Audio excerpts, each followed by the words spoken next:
Hai, balik lagi dengan Radius Kalbar. Kali ini teman-teman ditemani oleh adminnya Binardi Rizi. Di kota Pontianak, Kalimantan Barat, terdapat 7 bangunan tua yang diusulkan menjadi cagar budaya atau benda warisan budaya, guys.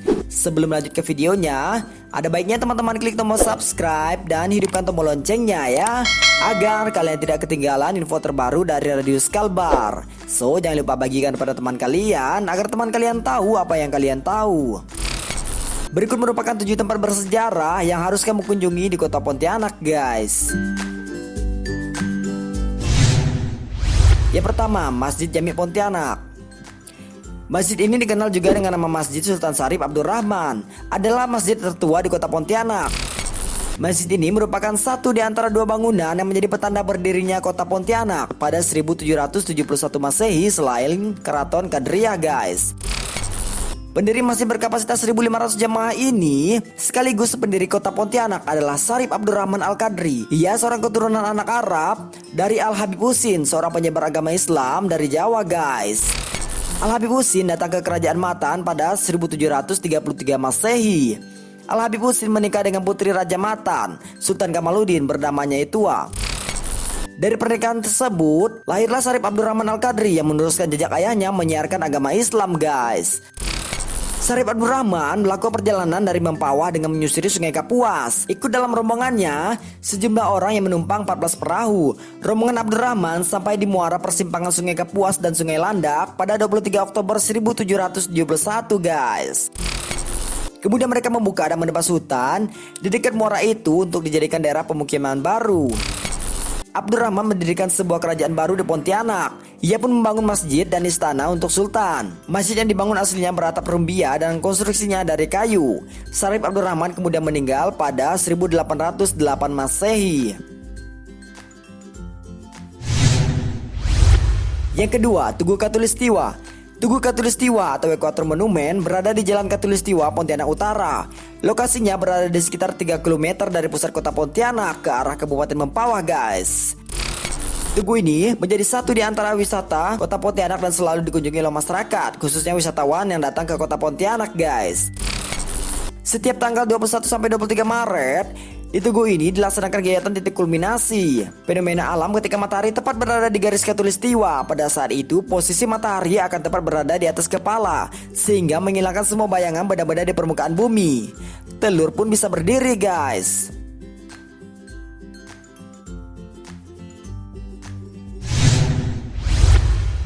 Yang ketiga, Makam Batu Layang.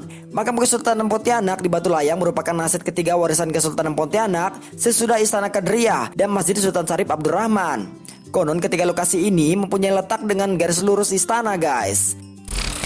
Komplek pemakaman dikhususkan bagi Pak Sultan Pontianak dan keluarganya. Makam Sultan Pontianak terletak di tepian Sungai Kapuas yang dahulunya hanya dapat ditempuh dengan jalan kaki. Namun saat ini akses menuju lokasi tersebut sudah dapat menggunakan kendaraan.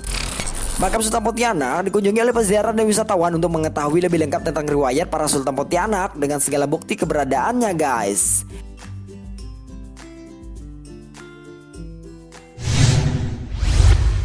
Yang keempat, Istana Kadriah. Pendirian Pontianak tidak lepas pula dari pendirian Istana Kadriah yang terletak tepat di persimpangan sungai, yakni Sungai Landak, Sungai Kapuas Kecil, dan Sungai Kapuas, guys. Pendirian Istana Kadriah dilakukan oleh Sultan Syarif Abdurrahman Al-Qadri, anak seorang hakim agama Kerajaan Matan yang sering berkeliling dan bertemu dengan banyak saudagar di dunia. Pada Rabu 23 Oktober 1771 Masehi. Semua sejarah ini dapat dibaca langsung oleh setiap mereka yang mengunjungi Istana Kadriah, guys. Yang kelima, SDN Perbes Tamar Pontianak. Secara administratif, bangunan SDN Perbes Tamar ini berada di Jalan Tamar, Kelurahan Mariana, Kecamatan Pontianak Kota. Dulunya, ini merupakan SDN 48 Pontianak. Sekolah kolonial Belanda ini dibangun pada 1928. Bangunan SDN Perbes Tamar merupakan bangunan panggung dengan tiang terbuat dari kayu belian, berdana persegi panjang, bercirikan arsitektur tradisional Melayu, guys. Bangunan ini memiliki 5 tangga masuk. 4 tangga masuk terdapat di bagian depan dan 1 tangga masuk di bagian belakang. 2 tangga masuk di bagian depan memiliki atap bertingkat yang menyatu dengan atap utama bangunan, guys. Lantai bangunan berbahan kayu beliat berwarna coklat tua dan atapnya merupakan sirap berbahan kayu berbentuk pelana bertingkat 2 yang dipisahkan oleh dinding dengan jendela-jendela yang berfungsi sebagai lubang angin, guys. Pada bagian luar bangunan terdapat selasar berpagar kayu dengan tinggi 0,5 meter yang mengelilingi bangunan dengan beratap terpisah dari atap utama, guys. Awalnya sekolah tersebut hanya diperuntukkan bagi anak-anak orang Belanda saja, guys. Pada tahun 1928, pemerintah Hindia Belanda memperbolehkan orang pribumi untuk bersekolah di sekolah tersebut, guys. Walaupun masih sebatas diperbolehkan anak-anak petinggi dan pejabat saja.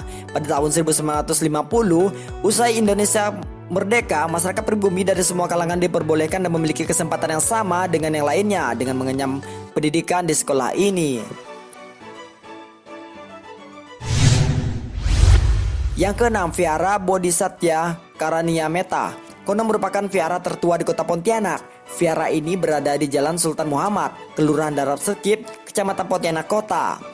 Vihara ini mulai dibangun pada tahun 1829 dan direhab permanen pada 1906. Vihara ini merupakan gabungan dari 3 kelenteng. 2 kelenteng sebelumnya terletak di Parit Pekong dan Senghi. Ketika memasuki vihara tersebut, gapura dan sederhana berhias warna merah untuk menyambut pengunjung yang datang. Di depan vihara terdapat tempat dupa atau gaharu yang dibawa oleh Raja Kanghi. Pada tahun 1673 Masehi, dinasti Kanghi merupakan raja kedua. Ada beberapa bagian di dalam vihara mempunyai makna serta sejarah tersendiri seperti pot sembahyang dewa langit bumi yang konon bertarik tahun 1673 Masehi, yakni pada masa Manchuria. Bertahta Raja Kanghi. Ada juga lonceng tua Kekon.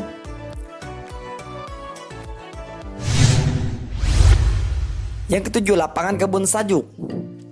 Tanggal 19 September 1945, sang saka merah putih pertama kali berkibar di tempat ini, menandai Pontianak sebagai bagian dari Negara Kesatuan Republik Indonesia. Penggagasnya Persatuan Pemuda Republik Indonesia atau PPRI.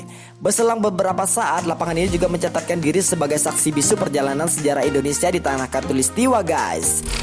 Tepat 15 Oktober 1945 digawangi oleh organisasi yang sama. Sekitar pukul 15 waktu Indonesia Barat, ribuan massa waktu itu berkumpul dan mengadakan rapat umum, tanda kesetiaan mereka pada Republik Indonesia.